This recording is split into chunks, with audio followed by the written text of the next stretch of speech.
Are you the man who needs perfect conditions to perform?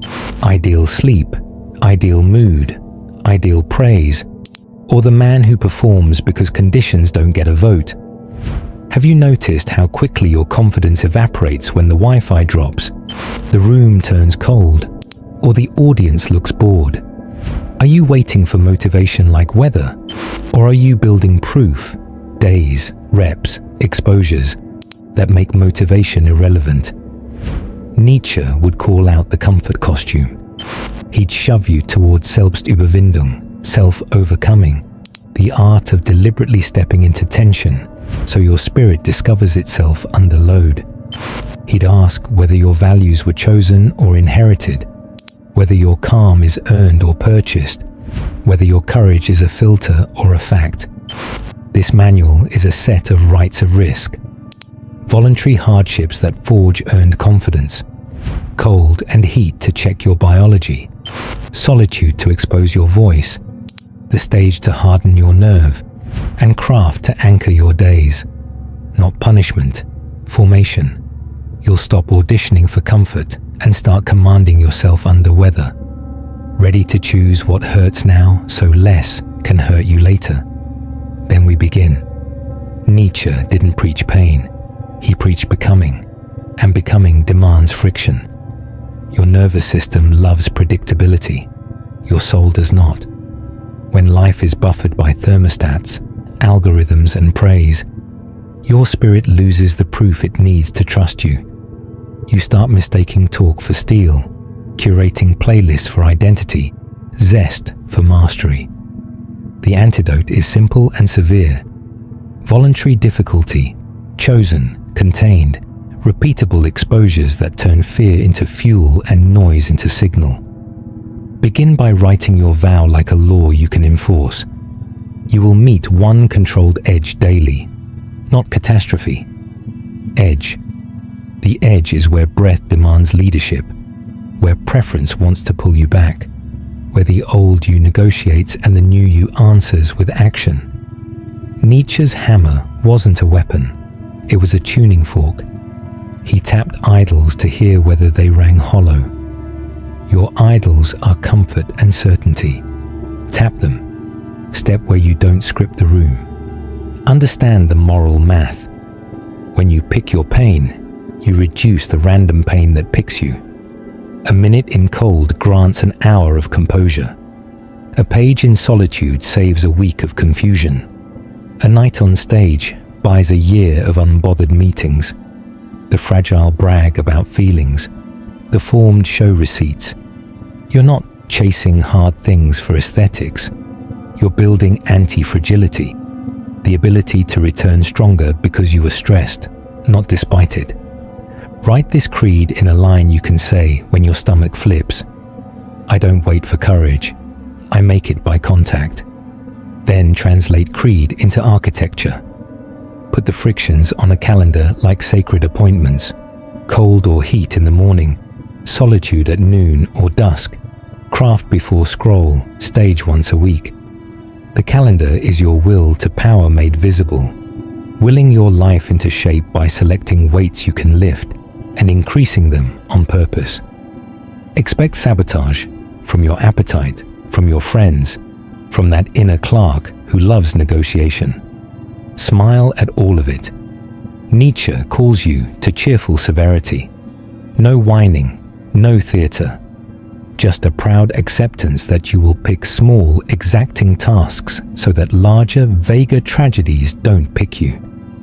Each rite has a boundary and an exit. You're not courting injury or chaos. You are courting clarity.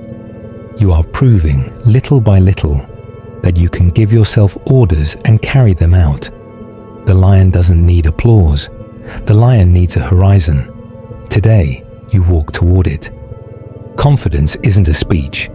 It's a signal your body sends your mind after surviving stress with a leader at the helm. Cold and heat are honest teachers because they don't bargain. Step in, and they tell you exactly where your attention and breath collapse. Nietzsche prized realities that strip illusions. Temperatures do that. Use them cleanly, brief, repeatable, respectful of health. So the lesson is strength, not bravado. Face cold first because it's the fastest lie detector. You meet the water or the air and the inner clerk panics. Good. That panic is a kind of superstition. I'll die. You won't. You breathe low, widen your gaze, and narrate the truth to your body. Sensation is not danger. 30 to 90 seconds of controlled exposure, a handful of rounds each week, is enough to teach composure. The outcome you're buying isn't toughness, it's choice under spike. You learn to respond before your reflex decides for you. Balance with heat. Sauna, steam, or a hot bath, held a little longer than comfort, lets you practice the same leadership from the other angle. Heat seduces where cold shocks. It asks you to stay, not flinch. You practice equanimity, still posture, slow breath, soft jaw, eyes open.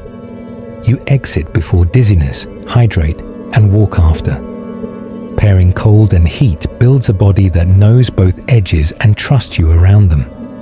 The will to power here isn't dominance over nature, it's sovereignty over your reactivity. Turn temperature into ritual. Anchor it to a time that can survive your calendar. Morning after waking, early evening before food. Stack it with a simple phrase you repeat each entry. I meet what is. No music, no hype. You are subtracting props so your nervous system hears one voice.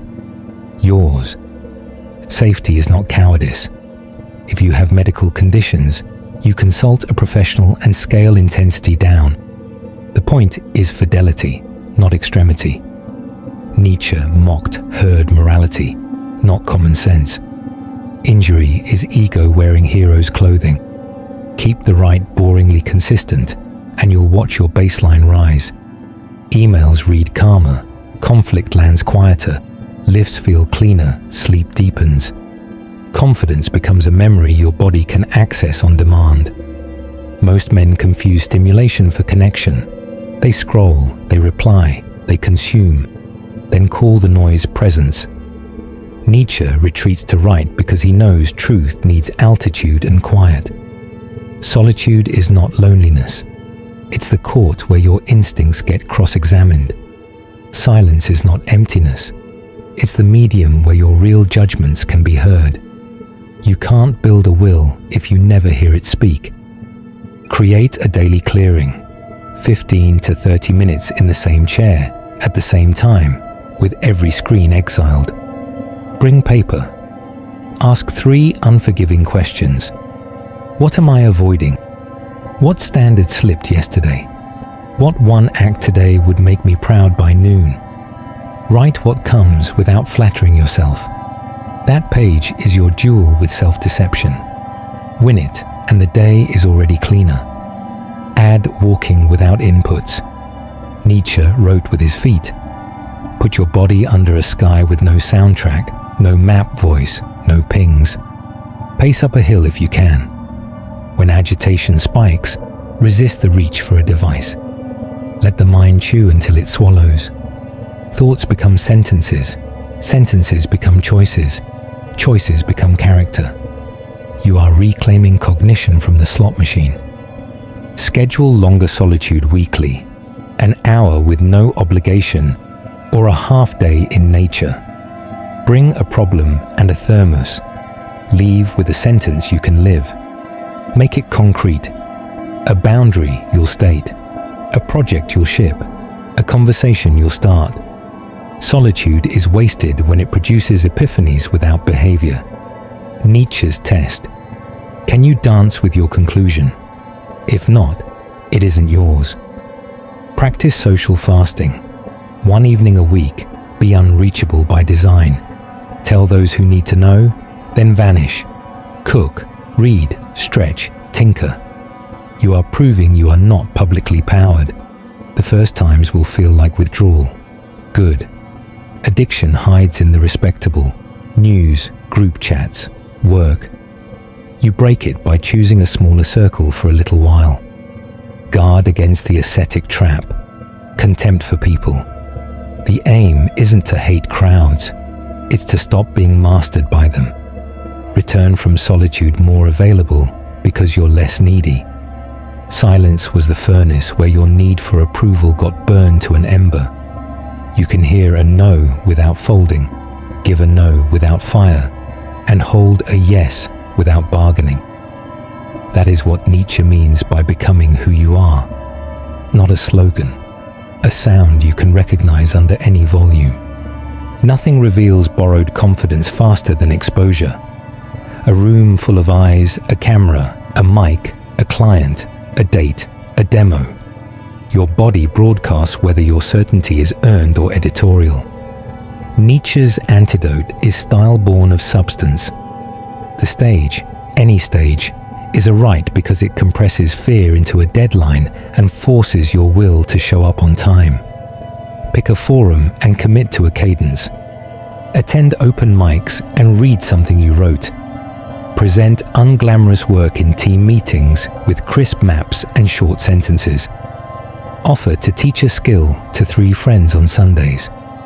Ask strangers for feedback on a product you built. Walk into a room where you cannot hide and make your point before your breath starts bargaining. Train the mechanics. Posture upright with feet rooted and jaw soft. Let silence land before you speak. Slow your first sentence. Use names early. End with the next step, not the best feeling. The audience is a weather system. You are the barometer, not the wind. Nerves are not enemies, they are voltage. You're learning to plug that voltage into message, not into your hands. Design reps that invite rejection on purpose. Pitch 10 times in an afternoon and track the no's as victories. Publish twice a week, regardless of engagement, and judge yourself by clarity, not applause. Ask for dates without apologizing for wanting one. The point is not shamelessness, it's immunity to shame's veto. Nietzsche's free spirit isn't free because the crowd claps. He's free because he doesn't need it to start.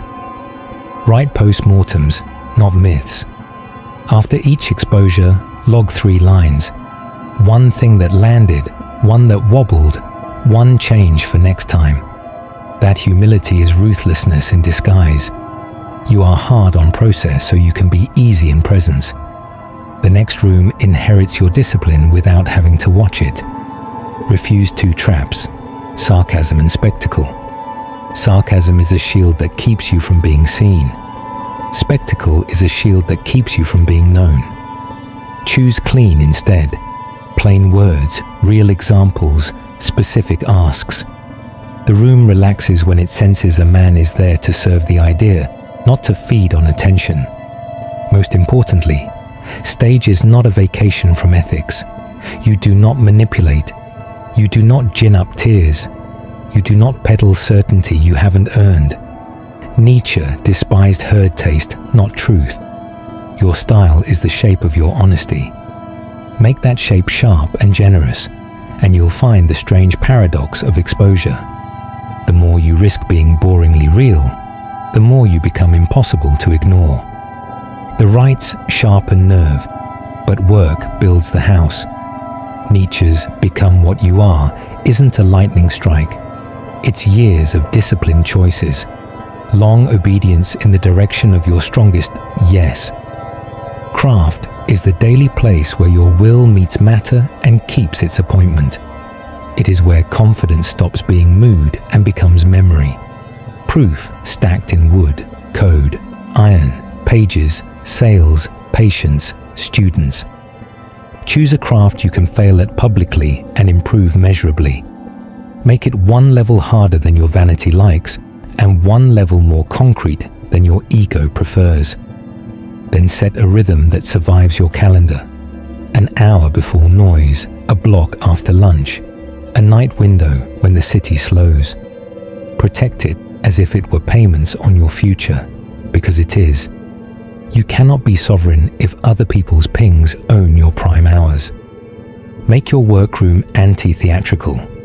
Tools in reach, phone in exile, a single index card with today's verbs. Start by touching the hardest edge, not the easiest dopamine. Leave a visible marker of progress at the end of each session. A compiled build, a bar moved, a paragraph polished, a pull request merged. You're teaching your brain to end with closure, not with craving. Paircraft with standards stated aloud.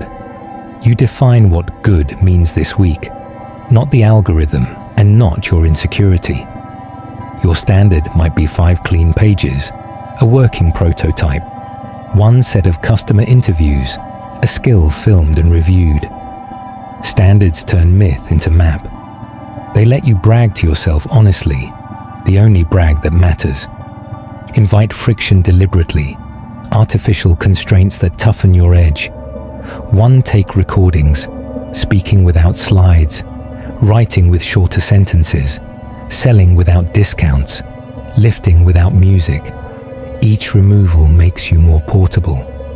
Nietzsche celebrated dance, light feet over heavy furniture.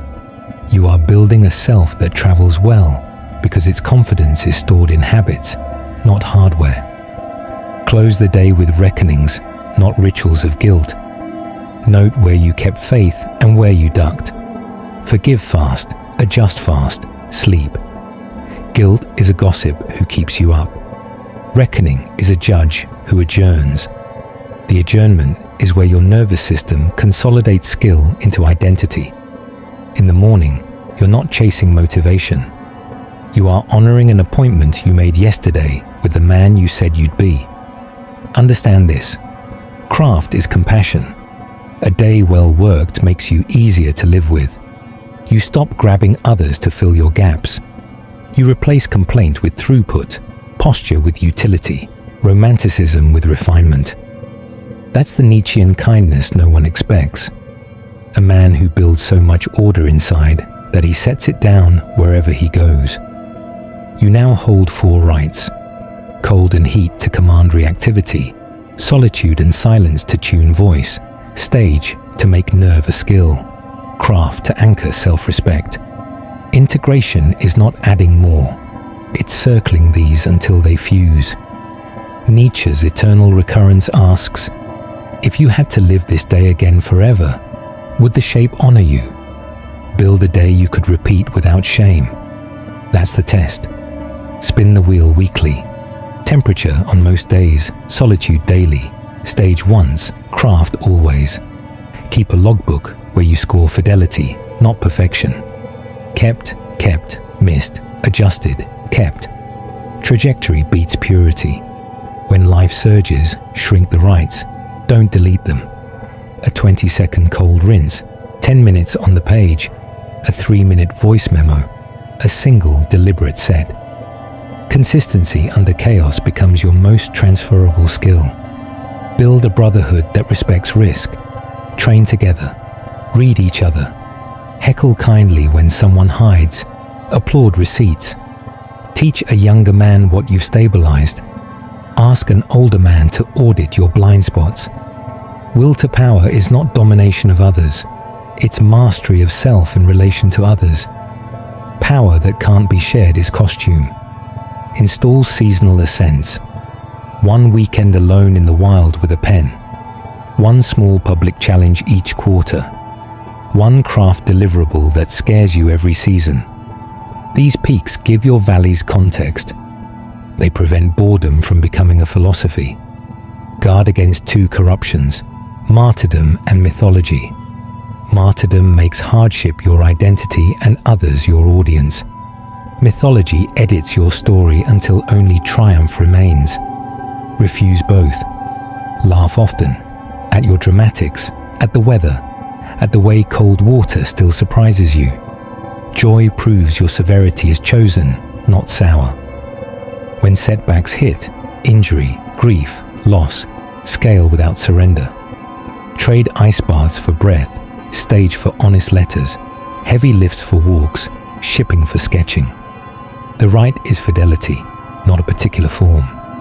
Nietzsche's strength carries amor fati, the love of one's fate, because it has practiced loving hard things in small doses. long enough to greet big ones without superstition. Now look up. If your house is quieter, your rooms run on schedule, your chest feels wider under stress, and your speech is shorter in storms, the rites are working. If not, reduce drama, sharpen targets, and start at one edge again. This is not self-harm, it's self-rule. Walang halos, no hashtags, just a man who chooses contact daily until contact is who he is. You made it to the end. Good. Don't just listen. I'm talking to you, in your room, with your phone warm in your hand. If you want pressure, leave your thoughts in the comments below with the rite you're about to do. You've met pain on purpose. Let the room feel the order you bring. If this spoke closer to bone than to hype, stay in the circle. We run field drills here. Like this video, share it with one man who is talented and tired, and subscribe if you're walking this path with like-minded brothers. Top of form, bottom of form.